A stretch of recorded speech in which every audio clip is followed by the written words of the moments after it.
السلام علیکم ورحمۃ اللہ وبرکاتہ۔ الحمد للہ وحدہ والصلاۃ والسلام علی من لا نبی بعدہ، اشہد ان لا الہ الا اللہ وحدہ لا شریک لہ واشہد ان محمدا عبدہ ورسولہ۔ رب اشرح لی صدری ویسر لی امری واحلل عقدۃ من لسانی یفقہوا قولی۔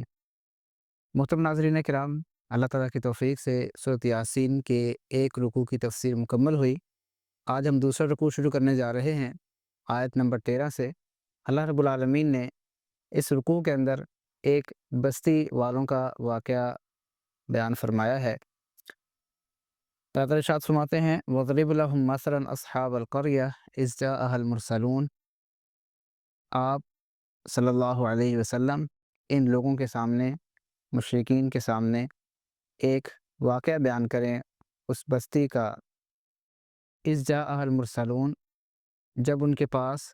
بھیجے ہوئے آئے۔ یہ واقعہ اس کی ہم تفصیل جیسے جیسے آیات آئیں گی دیکھیں گے۔ مختصر یہ کہ اللہ رب العالمین نے ایک بستی والوں کے پاس رسول بھیجے انہیں سمجھانے کے لیے، لیکن انہوں نے ان رسولوں پر ایمان لانے سے انکار کر دیا۔ پھر اللہ رب العالمین نے دو انبیاء کی تائید کے لیے، مدد کے لیے تیسرا رسول بھی بھیج دیا، لیکن بستی والوں نے ماننے سے پھر بھی انکار کیا۔ پھر اللہ تعالیٰ کی طرف سے ایک دور دراز کے علاقے سے ایک شخص آیا اور اس نے آ کر اپنے قوم کو سمجھایا، لیکن قوم نے اس بندے کو قتل کر دیا۔ تو اللہ رب العالمین نے اس کی پاداش میں ان لوگوں کو نیست و نابود کر دیا۔ تو یہاں پر اللہ رب العالمین اس واقعے کو مشرکین مکہ کے سامنے، کفار مکہ کے سامنے، قریش کے سامنے رکھ رہے ہیں، اور نبی کریم صلی اللہ علیہ وسلم سے یہ فرما رہے ہیں کہ آپ ان کے سامنے اس بستی والوں کا قصہ بیان کیجیے، کیونکہ انسان جب کسی قصے کو سنتا ہے تو اس سے عبرت اور نصیحت لیتا ہے۔ اور السعید من وعظ بغیرہ، کہا جاتا ہے کہ عقل مند اور سعادت مند وہی ہوتا ہے جو دوسروں کے حالات سے نصیحت حاصل کر لیتا ہے۔ تو یہاں پر اللہ رب العالمین نے اس واقعے کو بیان فرمایا اہل مکہ کو خبردار کرنے کے لیے کہ جس طرح سے ان لوگوں نے اپنے انبیاء کا انکار کیا، اپنے رسولوں کا انکار کیا، انہیں اذیتیں دیں اور ان کی بات نہ مانی، اور اس وجہ سے انہیں نقصان اٹھانا پڑا۔ اگر تم لوگوں نے بھی محمد الرسول اللہ صلی اللہ علیہ وسلم، جن کے بارے میں خود اسی سورت کے شروع میں اللہ تعالیٰ نے فرما دیا تھا اِنَّکَ لَمِنَ الْمُرْسَلِینَ، کہ آپ بھی رسولوں میں سے ہی ہیں، اگر تم نے ان کی بات نہ مانی تو جو انجام ان کا ہوا تھا وہ انجام تمہارا بھی ہو سکتا ہے۔ اور دوسرا، یہ واقعہ بیان کرنے کا مقصد رسول اللہ صلی اللہ علیہ وسلم کو تسلی دینا ہے کہ اللہ رب العالمین جیسے ان رسولوں کے ساتھ تھا، ان کی مدد اور تائید کر رہا تھا، اسی طرح اللہ رب العالمین آپ کے ساتھ بھی ہیں، آپ بے فکر رہیں، یہ مکہ کے لوگ آپ کو نقصان نہیں پہنچا سکیں گے۔ اور اسی ضمن میں صحابہ اکرام رضی اللہ تعالیٰ عنہم کو، جو آپ صلی اللہ علیہ وسلم پر ایمان لا چکے تھے، انہیں یہ کہا جا رہا ہے کہ نبی کریم صلی اللہ علیہ وسلم کی اطاعت سے آپ نے پیچھے نہیں ہٹنا، چاہے حالات جیسے بھی ہوں۔ اس صاحب ایمان کی طرح جو اس بستی کا رہنے والا تھا، اس نے اپنی جان قربان کر دی لیکن ایمان سے پیچھے نہیں ہٹا، تو اسی طرح تم صحابہ اکرام رضی اللہ تعالیٰ عنہم نے بھی رسول اللہ صلی اللہ علیہ وسلم کی اطاعت سے ہاتھ نہیں کھینچنا، بلکہ حالات جیسے بھی رہیں تم نے آپ صلی اللہ علیہ وسلم کے ساتھ رہنا ہے، حتیٰ کہ اگر جان بھی قربان کرنا پڑے تو قربان کر دینا، کیونکہ اس کا انجام، اس کا جو صلہ ملے گا وہ بہت بڑا ہوگا۔ یہ بستی کون سی تھی؟ اس حوالے سے مختلف اقوال مفسرین نے نقل کیے ہیں۔ بعض لوگ یہ کہتے ہیں کہ انطاکیہ کا علاقہ تھا، لیکن اللہ تعالیٰ نے اور اللہ کے نبی صلی اللہ علیہ وسلم نے اس حوالے سے کوئی بات جو کہ ارشاد نہیں فرمائی، تو اس لیے ہم بھی اس بارے میں قطعیت کے ساتھ کچھ نہیں کہہ سکتے کہ یہ لوگ کہاں کے رہنے والے تھے۔ اللہ رب العالمین نے قرآن مجید میں جو بھی واقعات بیان فرمائے ہیں وہ عبرت اور نصیحت کے لیے ہیں، سبق حاصل کرنے کے لیے ہے، نہ کہ اس لیے کہ ہم تاریخ کے پیچھے پڑھیں یہ کہاں کے تھے، کس علاقے کے تھے، کس زمانے کے تھے۔ یہ باتیں ضمناً پتہ چل جائیں تو بہت اچھی بات ہے، مزید انسان کے لیے اس میں علم ملتا ہے اسے، لیکن اگر ان چیزوں کا علم نہ بھی ہو سکے تو اصل واقعے پر فوکس ہونا چاہیے کہ اللہ رب العالمین نے یہ جو بات یہاں پر بیان فرمائی ہے، یہ جو قصہ یہاں پر نقل فرمایا ہے، اس کا مقصد کیا ہے۔ بعض لوگوں نے یہ کہا کہ یہ عیسیٰ علیہ السلام کے حواری تھے، جن کا تذکرہ قرآن مجید میں ہے کہ جب عیسیٰ علیہ السلام نے کہا کہ میری اللہ کی خاطر کون مدد کرے گا، قال الحواریون نحن انصار اللہ، تو ان کے ساتھیوں نے، حواریوں نے کہا کہ ہم اللہ کے مددگار بنیں گے، لیکن صحیح بات یہ ہے کہ یہ عیسیٰ علیہ السلام کے حواری نہیں تھے، کیونکہ اللہ تعالیٰ نے انہیں رسول اور مرسل کہا ہے، اور عیسیٰ علیہ السلام کے حواری مرسل نہیں تھے، رسول نہیں تھے، وہ صحابی تھے۔ قریہ کا لفظ استعمال کیا اللہ رب العالمین نے۔ قریہ بستی کو کہتے ہیں، گاؤں، چھوٹی بستی کو بھی کہہ دیتے ہیں، بس اوقات بڑے شہر کو بھی کہہ دیتے ہیں، جیسے کسی واقعے کے میں آگے چل کر اللہ رب العالمین نے اسی بستی کے لیے مدینہ کا لفظ بھی استعمال فرمایا ہے۔ بعض لوگوں نے یہ کہا کہ جب قریہ کا لفظ بولا جاتا ہے تو اس سے مراد یعنی ایسی بستی، ایسا علاقہ ہوتا ہے جہاں کے لوگوں کے نظریات ایک جیسے ہوتے ہیں، وہ ایک جیسا طرز زندگی اپنائے ہوئے ہوتے ہیں، اور جب ایک بستی میں ایک سے زیادہ عقیدے اور نظریے والے لوگ ہوں تو پھر اس کو قریہ نہیں کہتے، اس کو مدینہ کہتے ہیں۔ جیسے کہ اس واقعے سے بھی معلوم ہوتا ہے کہ ابتداء میں اللہ رب العالمین نے ان لوگوں کو اصحاب القریہ کہا، لیکن جب ایمان والے کا تذکرہ ہوا اسی بستی کے ایک آدمی کا، تو پھر اللہ تعالیٰ نے وہاں پر مدینہ کا لفظ استعمال کیا۔ تو اللہ رب العالمین نے اس بستی والوں کے لیے اذ جاء المرسلون، ان کے پاس رسول بھیجے، اور یہ رسول اللہ تعالیٰ فرماتے ہیں اذ ارسلنا الیہم اثنین، ان کے پاس ہم نے پہلے 2 رسول بھیجے۔ تو یہ رسول تھے، یعنی اللہ رب العالمین کی طرف سے بھیجے گئے تھے، خود انہوں نے یہ کام کی ذمہ داری نہیں اٹھائی تھی، بلکہ اللہ رب العالمین کی طرف سے یہ ذمہ داری انہیں دی گئی، اور جس اللہ نے ان رسولوں کو بھیجا تھا اسی اللہ نے آپ صلی اللہ علیہ وسلم کو بھی رسول بنا کر بھیجا ہے۔ تو اگر ان کی بات نہ ماننا ان لوگوں کے لیے نقصان دہ ثابت ہوا تو آپ صلی اللہ علیہ وسلم کو نہ ماننا بھی آپ کے جو مخاطبین ہیں ان کے لیے نقصان دہ ہو سکتا ہے۔ تو اللہ رب العالمین اذ ارسلنا الیہم اثنین فکذبوہما، اللہ تعالیٰ فرماتے ہیں کہ ہم نے ان کی طرف 2 رسول بھیجے، فکذبوہما، لیکن انہوں نے انہیں جھٹلا دیا، ان کی تصدیق نہ کی،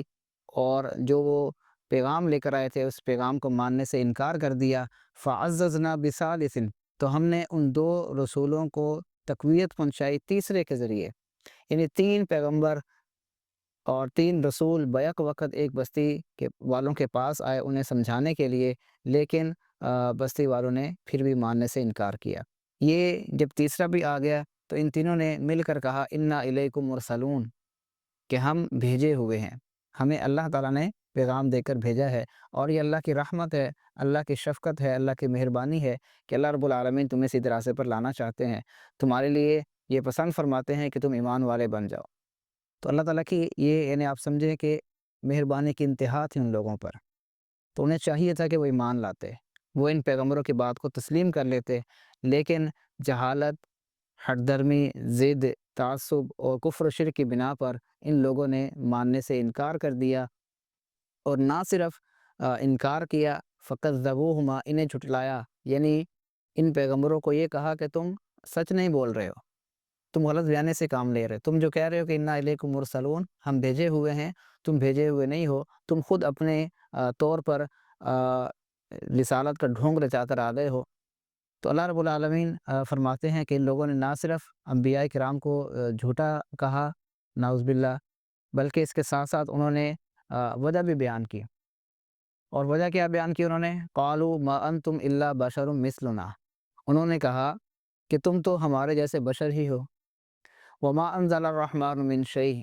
رحمان نے کوئی چیز نازل نہیں کی ہے، ان انتم الا تکذبون، تم تو جھوٹ بول رہے ہو۔ تو یہ قرآن مجید کے مطالعے سے معلوم ہوتا ہے کہ بیشتر قوموں کا یہ اعتراض رہا ہے انبیاء کرام کے حوالے سے، رسولوں کے حوالے سے، کہ یہ ہمارے جیسے انسان ہیں، یہ تو اسی طرح کھاتے پیتے ہیں جیسے ہم کھاتے پیتے ہیں، یہ ویسے ہی چلتے پھرتے ہیں جیسے ہم چلتے ہیں، یہ ویسے ہی بازاروں میں آتے جاتے ہیں، ان کے خاندان ہیں، شادیاں کی انہوں نے، ان کی اولادیں ہیں جیسے ہمارا سلسلہ ہے، تو پھر ان میں اور ہمیں ڈفرینس کیا ہے، فرق کیا ہے، یہ کیوں رسول بن گئے اور ہم رسول نہیں بنے؟ چند ایک مثالیں آپ کے سامنے رکھتا ہوں۔ نوح علیہ السلام کے بارے میں، جن کے بارے میں نبی کریم صلی اللہ علیہ وسلم نے فرمایا کہ وہ اول الرسل ہیں، پہلے رسول ہیں اللہ تعالیٰ کی طرف سے۔ انہوں نے اپنے اب قوم کو سمجھایا، انہیں ایمان کی دعوت دی اور کفر و شرک سے باز رہنے کا کہا، تو فقال الملأ الذین کفروا من قومہ ما ھذا الا بشر مثلکم، تو ان کی قوم کے سرداروں نے کہا کہ یہ تو تمہارے جیسا انسان ہے، یرید ان یتفضل علیکم، یہ تم پر اپنی فضیلت جتانا چاہتا ہے، وَلَوْ شَاءَ اللَّهُ لَأَنزَلَ مَلَائِکَةً، اگر اللہ تعالیٰ چاہتا تو فرشتوں کو بھیج دیتا، ما سمعنا بهذا فی آبائنا الاولین، ہم نے تو اپنے آباء و اجداد میں ایسی کوئی بات نہیں سنی کہ کوئی پیغمبر، کوئی رسول اللہ کی طرف سے آتا ہے اور وہ پیغام اللہ کا سناتا ہے۔ حود علیہ السلام نے جب اپنی قوم کو سمجھایا تو ان لوگوں نے بھی آگے سے یہی کہا، وقال الملأ من قومه الذین کفروا وکذبوا بلقاء الآخرہ، تو ان کی قوم میں سے جن لوگوں نے کفر کیا اور آخرت کی ملاقات کو جھٹلایا، وَأَتْرَفْنَاهُمْ فِي الْحَيَاةِ الدُّنْيَا، اور یہ وہ لوگ تھے جنہیں ہم نے دنیا کی زندگی میں خوشحالی سے نوازا تھا، کہا ما ھذا الا بشر مثلکم، یہ تو تمہارے جیسا انسان ہے، یاکل مما تاکلون منہ ویشرب مما تشربون، یہ وہی چیزیں کھاتا پیتا ہے جو تم کھاتے پیتے ہو، فرق کیا ہے؟ صالح علیہ السلام نے سمجھایا تو اللہ تعالیٰ فرماتے ہیں کذب ثمود بالنذر، ان کی قوم سمود نے خبردار کرنے والوں کو، تنبیہ کرنے والوں کو جھٹلا دیا، فقالوا ابشرا منا واحدا نتبعہ، انہوں نے کہا کیا ہم میں سے کوئی بندہ ہے جو جس کی ہمیں پیروی کرنی ہوگی، جس کی ہمیں بات ماننی ہوگی؟ اور یہ صالح علیہ السلام وہ ہیں جن کے بارے میں ان کی قوم کا یہ کہنا تھا، قد کنت فینا مرجوا، کہ تو ایسا شخص تھا جس سے ہماری بڑی امیدیں وابستہ تھیں کہ تو بڑا ہو کر ہمارے ساتھ دے گا اور ہماری رہبری کا سامان فراہم کرے گا، ہمیں یعنی جس کام میں ہم لگے ہوئے ہیں اس میں ہماری مدد کرے گا، لیکن تو نے یہ کیا آج کی زبان میں ہم کہے تو مولویوں والا کام شروع کر دیا ہے۔ تو اعتراض ان کا تھا کہ یہ ہمارے جیسا انسان ہے۔ اسی طرح اللہ تعالیٰ نے تمام انبیاء کے بارے میں فرمایا کہ الم یاتکم نبأ الذین کفروا من قبل فذاقوا وبال امرہم ولہم عذاب علیم، کہ کیا تمہارے پاس ہم لوگوں کی خبر نہیں ہے جنہوں نے اس سے پہلے جھٹلایا تھا، انہیں ان کے کاموں کا وبال چکھنا پڑا اور ان کے لیے دردناک عذاب تھا، ذالک بانہ کانت تأتیہم رسلہم بالبینات، یہ اس وجہ سے یعنی انہیں عذاب علیم اور اپنے کاموں کا جب وبال چکھنا پڑا تو اس کی وجہ کیا تھی کہ جب ان کے پاس ان کے رسول آئے بالبینات، واضح نشانیاں لے کر، معجزات لے کر اور ایسی باتیں لے کر جو اللہ کا رسول اور اللہ کا پیغمبر ہی بتا سکتا ہے، فقالوا ابشر یہدوننا،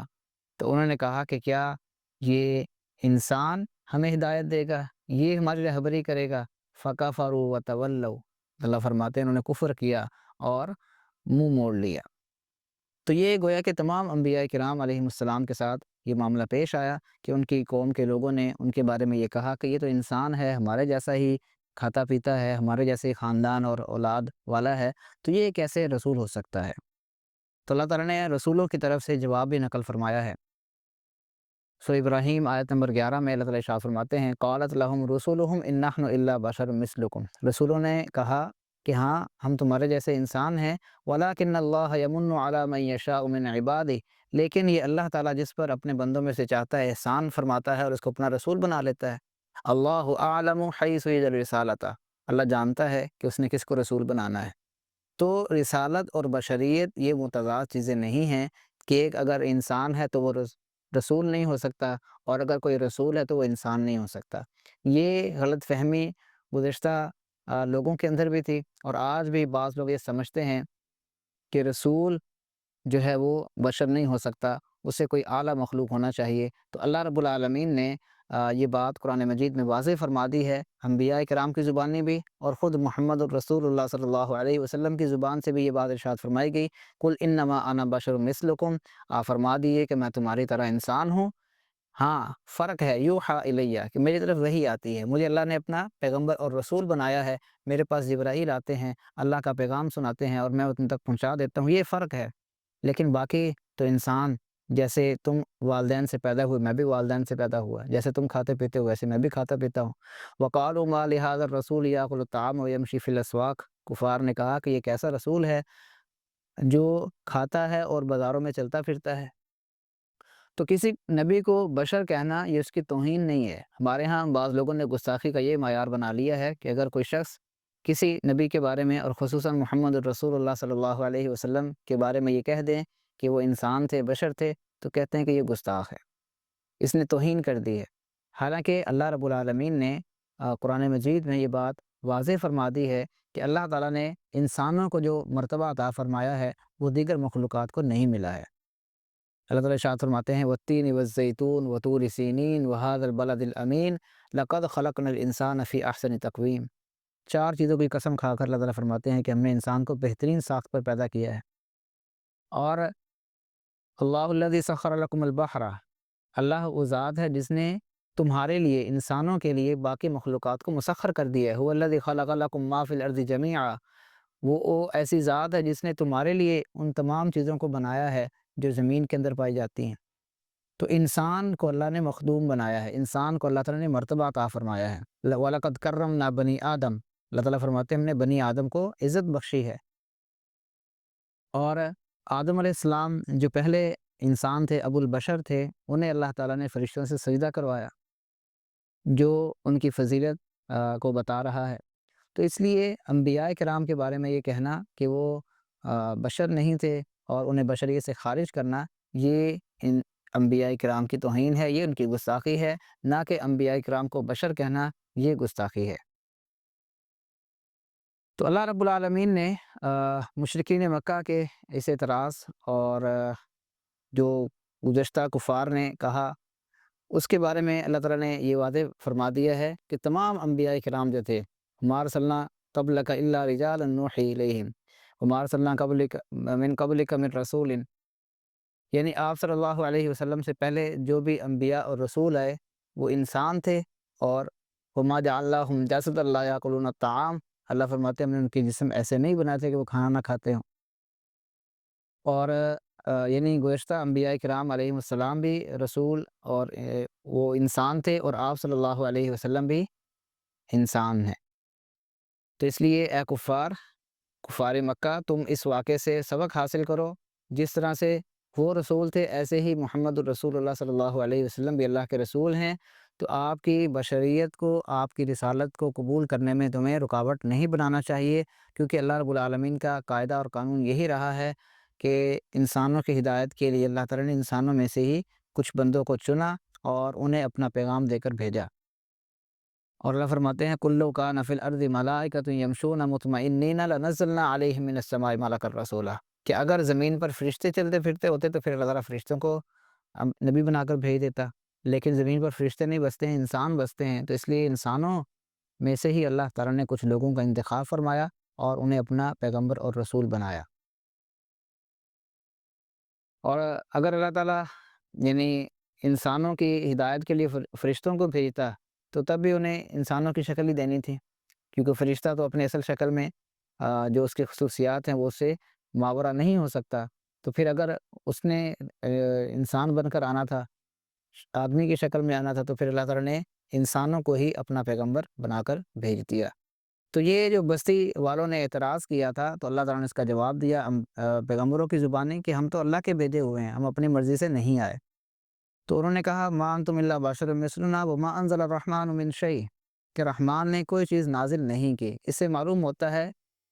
کہ یہ لوگ رحمان کے منکر نہیں تھے، یعنی رحمان کو جانتے تھے، اس کی رحمت کو تسلیم کرتے تھے، لیکن